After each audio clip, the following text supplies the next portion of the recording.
আসসালামু আলাইকুম। আজ আপনাদের জন্য আলোচনার বিষয় হচ্ছে 11তম বিসিএস এর প্রশ্ন সমাধান। তাহলে আলোচনা শুরু করা যাক। 1 নম্বর প্রশ্নে দেয়া আছে what is the synonym of insight. এখানে কি দেয়া আছে? সিনোনিমের কথা বলছে। এখানে সিনোনিম কি? ইনসাইট অর্থ কি? ইনসাইট অর্থ হচ্ছে উত্তেজিত করা বা ক্ষেপানো। ইনস্টিগেট অর্থ হচ্ছে উত্তেজিত করা বা ক্ষেপানো। পারমিট মানে হচ্ছে অনুমতি দেওয়া বা এরকম।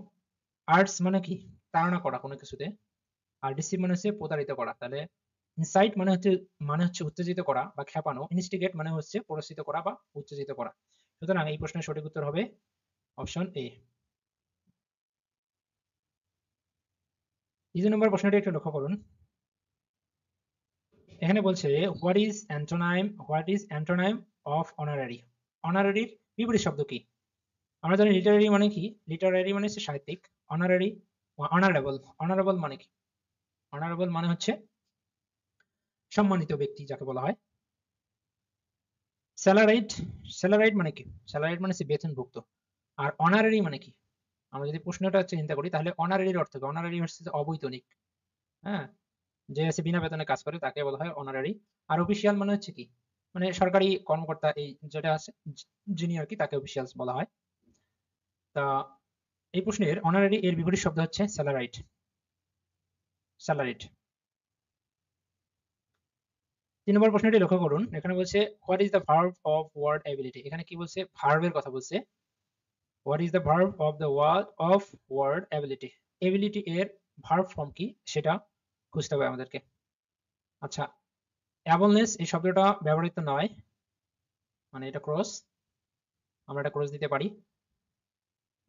আর বাকি শব্দগুলো এই যে দেখুন একটু লক্ষ্য করে এখানে অ্যাবলি বলা হয়েছে। আসলে অ্যাবলি ওইভাবে ইউজ হয় না। আমরা যদি এবিলিটি শব্দটাকে লক্ষ্য করি, এবিলিটি শব্দটা কি? এই এবিলিটি শব্দটা হচ্ছে নাউন। এই এবিলিটি শব্দটা হচ্ছে নাউন। আর এই যে এখানে একটু নোটস নিন। এবিলিটি শব্দটি হচ্ছে নাউন যার অর্থ হচ্ছে সামর্থ্য। এবিলিটি এর অ্যাডজেক্টিভ ফর্ম হচ্ছে কি? অ্যাবল। তাহলে অপশন ডি টা হচ্ছে অ্যাডজেক্টিভ। আর এই এবিলিটি এর ভার্ব ফর্ম হচ্ছে ইনএবল। আমরা অ্যাবল এর পূর্বে যদি ইন বসাই সেটা হবে ভার্ব যার অর্থ হচ্ছে সামর্থ্য করা, সামর্থ্য করে তোলা। সুতরাং সঠিক উত্তর হবে অপশন ডি। 4 নম্বর প্রশ্নটি লক্ষ্য করুন। এখানে বলছে who is the poet of the Victorian age. আচ্ছা, ভিক্টোরিয়ান এজ এর পোয়েট কে? এখানে শেক্সপিয়র মূলত হচ্ছে এলিজাবেথিয়ান পিরিয়ডের একজন রাইটার। আর অপশন বি, আমরা যদি ভিক্টোরিয়ান এজটাকে দেখি তাহলে ভিক্টোরিয়ান এজের সময়কাল কত? 1832 থেকে 1901 সাল পর্যন্ত। আচ্ছা, আমরা যদি এইটা দেখি অপশন বি, ম্যাথিউ আর্নল্ড এর জীবন কাহিনী কত ছিল? 1822 থেকে 1888 সাল পর্যন্ত। রবার্ট ব্রোয়িং এর জীবনকাল ছিল 1812 থেকে 1889 সাল পর্যন্ত। তাহলে এখানে ভিক্টোরিয়ান এজের রাইটার কয়জন? 2 জন। আচ্ছা, 5 নম্বর প্রশ্নটি দেখুন। Who is the author of, এখানে অথর অফ একটা বইয়ের একটা উপন্যাসের কথা বলা হচ্ছে এখানে। For whom the bell tolls. আচ্ছা, এই for whom the bell tolls এর লেখকের নাম কি? এই লেখক মূলত হচ্ছে ভারতীয় কংগ্রেস নেতা, আমেরিকান রাইটার এবং সাহিত্যিক Ernest Hemingway.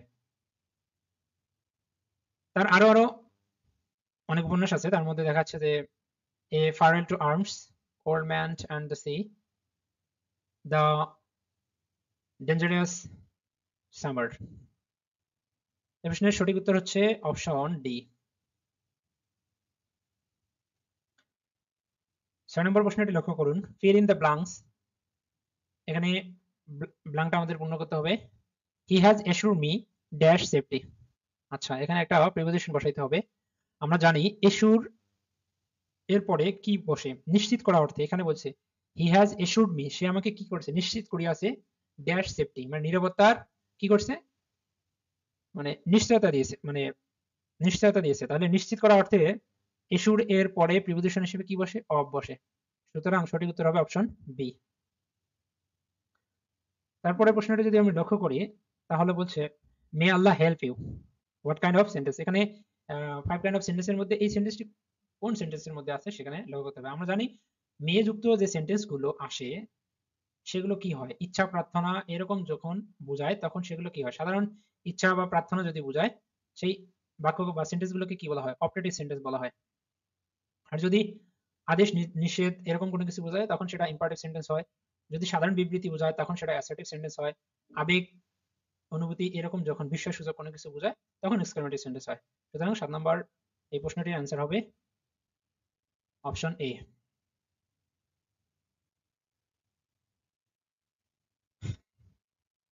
A rolling stone gathers no moss, what is rolling. আচ্ছা, এখানে এই যে রোলিং শব্দটি পার্ট অফ স্পিচের মধ্যে কোন অবস্থানে আছে? এখানে চারটা অপশন দিছে, জিরান্ট, পার্টিসিপল, অ্যাডজেক্টিভ নাকি ভার্ব। আচ্ছা, আমাদের জিরান পার্টিসিপল সম্পর্কে মিনিমাম ধারণা থাকা উচিত। ভার্বের সাথে আইনজি যুক্ত হয়ে যখন সেই কাজটা গতিশীল বোঝাবে সেটা হবে কি, পার্টিসিপল।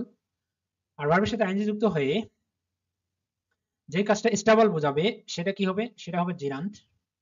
আর এই ভার্ব প্লাস আইএনজি যুক্ত হয়েও যদি পূর্বে আর্টিকেল থাকে, তারপরে ভার্ব প্লাস আইএনজি যুক্ত থাকে, তারপরে নাউন থাকে, আচ্ছা এটাকে আমরা পার্টিসিপল বলবো না অ্যাডজেক্টিভ বলবো? আমাদের যখন অপশনে দুইটা ক্লু দেওয়া থাকবে পার্টিসিপল না অ্যাডজেক্টিভ, তখন আমরা সঠিক উত্তর হিসেবে বেছে নেব অ্যাডজেক্টিভ। আমরা পার্টিসিপলটাকে বেছে নেব না। কিন্তু যদি শুধু পার্টিসিপল থাকে এরকম, a rolling stone gathers no moss, এই ঘূর্ণায়মান পাথরটি মানে ঘূর্ণায়মান পাথরে কি জানে না, শ্যাওলা জন্মে না, তখন এই রোলিংটা হবে পার্টিসিপল। কিন্তু যদি অপশনে অ্যাডজেক্টিভ দেওয়া থাকে তাহলে আমরা পার্টিসিপল না দাগায় দাগাবো হচ্ছে অপশন সি।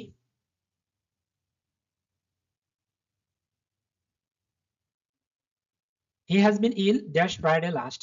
আচ্ছা, এই যে গ্যাপে কি বসে, ফিল ইন দ্য গ্যাপ, এখানে আমরা প্রিপোজিশন বসাবো কোনটি? আচ্ছা, যখন কোনো কাজে একটা সময় ধরে থাকবে, হতে থেকে এরকম বোঝাবে, সেখানে আমরা প্রিপোজিশন দুইটা বসাবো লেন্দি সময়ের ক্ষেত্রে। সেখানে হয় সিন্স বসাবো নাহলে ফর বসাবো। ঠিক আছে, এখন কোথায় আমরা সিন্স বসাবো আর কোথায় ফর বসাবো? যেই সময়টা ক্যালকুলেটিভ বা কাউন্টেবল গণনা করা যাবে সেখানে আমরা কি বসাবো, ফর বসাবো।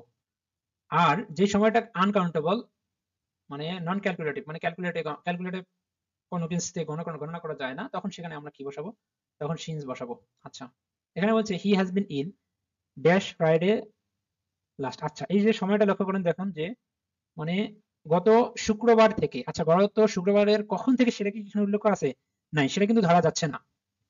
যখন আমরা যখন কোনো কিছু সময় করতে যাই আমরা ক্যালকুলেটিভ ওয়েতে গণনা করতে পারবো না, ফিক্সড যে সময়টাকে হাতে কলমে ঘড়িতে গণনা করবো সেটা গণনা করা যাবে না, সেখানে কি বলবে, সেখানে বলবে সিন্স।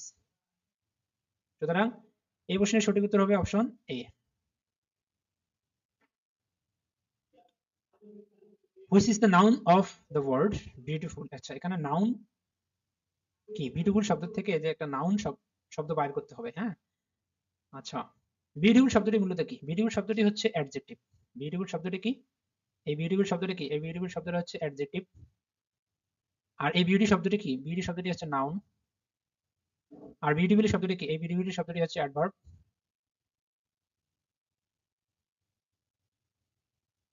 আর বিউটিয়াস, এই বিউটিয়াস শব্দটি মূলত ওইভাবে ব্যবহৃত হয় না।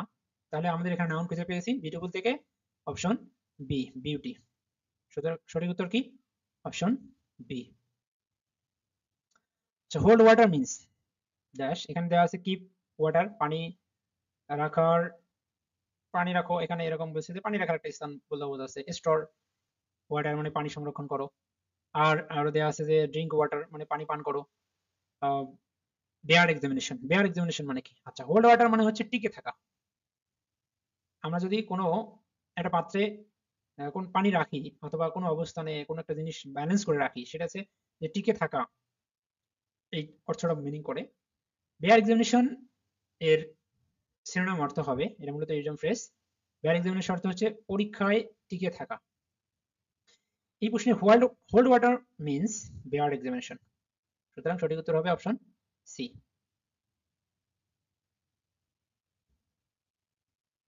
আউট অ্যান্ড আউট মিন্স, এখানে বলছে not at all, not at all মানে কি? মোটেও না। নট এট অল মানে কি? মোটেও না। টু বি লাস্ট মানে শেষ পর্যন্ত এটা বোঝাচ্ছে। ম্যান অফ আউটসাইড মানে কি? মানে হিসাবের বাইরের মানুষ, এটা যদি অর্থ করি এরকম নিয়ে আসা যায়। আর আউট অ্যান্ড আউট, এখানে প্রশ্নের সাথে সামঞ্জস্য রেখে আউট অ্যান্ড আউট অথবা থ্রোলি এর অর্থ হচ্ছে পুঙ্খানুপুঙ্খানু ভাবে বা ব্যাপকভাবে বা সরাসরি। সুতরাং সঠিক উত্তর হচ্ছে option B. Choose the correct sentence. আচ্ছা, এখানে চারটা অপশনের মধ্যে আমাদেরকে সঠিক যে অ্যান্সারটি সেটা দেখতে হবে। আমাদের এখানে দেখুন দেয়া আছে কি কি। দেয়া প্রত্যেকটা অপশনের শুরুতে দেয়া আছে রিস, তারপরে কোথাও দা দেওয়া আছে। আচ্ছা, প্রথম অপশনটা বাদ দেই। তৃতীয় অপশনটার মধ্যে যে দা নিয়ে আসলো, তারপর ইজ দেয়া আছে। তৃতীয়টাতেই অপশন সি তে দা আছে, এখানে ইজ দেয়া আছে। অপশন ডি তে দা দেয়া আছে, এখানে আর দেয়া আছে। আসলে এখানে আর দিল কেন, এটা নিয়ম কি? আচ্ছা, অ্যাডজেক্টিভের পূর্বে দা বসলে সেটা কি মূলত কি হয়? প্লুরাল কমন নাউন হয়। এই কারণে এখানে দা বসে। সুতরাং আচ্ছা, এই বাক্যের অর্থ কি? The rich are not always happy মানে কি? ধনীরা সবসময় সুখী হয় না। এই বাক্যটি সঠিক। সুতরাং সঠিক উত্তর কি? সঠিক উত্তর হচ্ছে option D. Choose the correct sentence. এখানে চারটা অপশন দেওয়া আছে।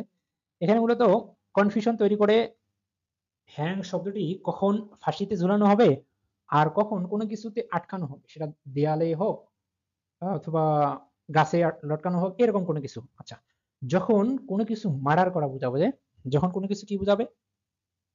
মার্ডার করা বোঝাবে, তখন হবে হ্যাং এর সাথে ইডি যুক্ত হবে। তখন কি যুক্ত হবে? ইডি যুক্ত হবে। আর যখন ফাঁসিতে ঝুলানো হবে তখন মূলত যুক্ত হবে হাং। আচ্ছা, মূলত হ্যাং মানে হচ্ছে ফাঁসি বা ঝোলানো বা লটকানো। কিন্তু আমরা পার্থক্য তৈরি করব পাস্ট টেন্সের ক্ষেত্রে, ভিডু যখন আসবে। ফাঁসিতে ঝুলানোর ক্ষেত্রে হবে হ্যাংড, আর কোনো বস্তু ঝুলানো বা টাঙানোর ক্ষেত্রে হবে হাং।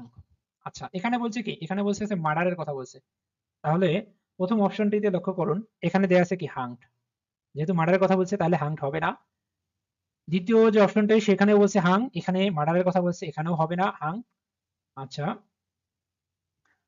তৃতীয় যে প্রশ্নটা আছে মানে চতুর্থ যে অপশনটি আছে সেখানে দেখুন কি বলছে, সেখানেও বলছে হাং। তাহলে আমরা অপশন এ কেটে দিতে পারি, অপশন বি কেটে দিতে পারি, অপশন ডি কেটে দিতে পারি। সঠিক উত্তর হচ্ছে অপশন সি। প্রশ্নটি লক্ষ্য করুন, সেন্টেন্স সিনট্যাক্স মিন্স, এখানে মূলত একটা ইডম ফ্রেজ নিয়ে আসানো হয়েছে। সাপ্লিমেন্টারি মানে কি? সাপ্লিমেন্টারি মানে সহায়ক।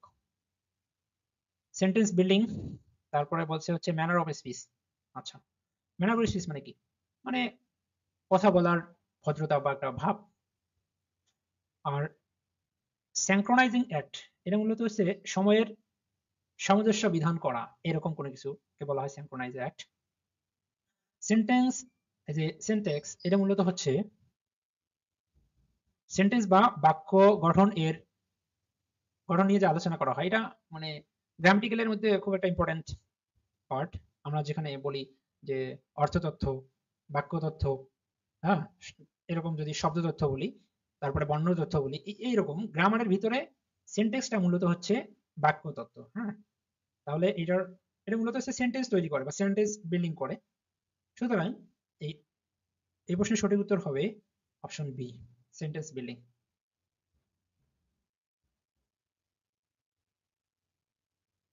একটা উক্তি লক্ষ্য করুন, বলছে যে justice Deloitte is justice denied. এই উক্তিটি কার? এ ওয়াজ স্টেড বাই, এখানে কয়েকজন রাইটার নাম বলছে, ডিসরাইলি, ইমারসন, তারপরে শেক্সপিয়ার, তারপরে বলছে গ্ল্যাডস্টোন। এই উক্তিটির যিনি রচয়িতা তিনি হচ্ছেন উইলিয়াম ইওয়ার্ড গ্ল্যাডস্টোন। তিনি ছিলেন একজন ব্রিটিশ রাজনীতিবিদ।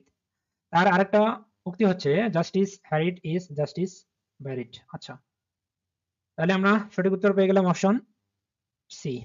আচ্ছা, justice Deloitte is justice denied এর অর্থটা কি?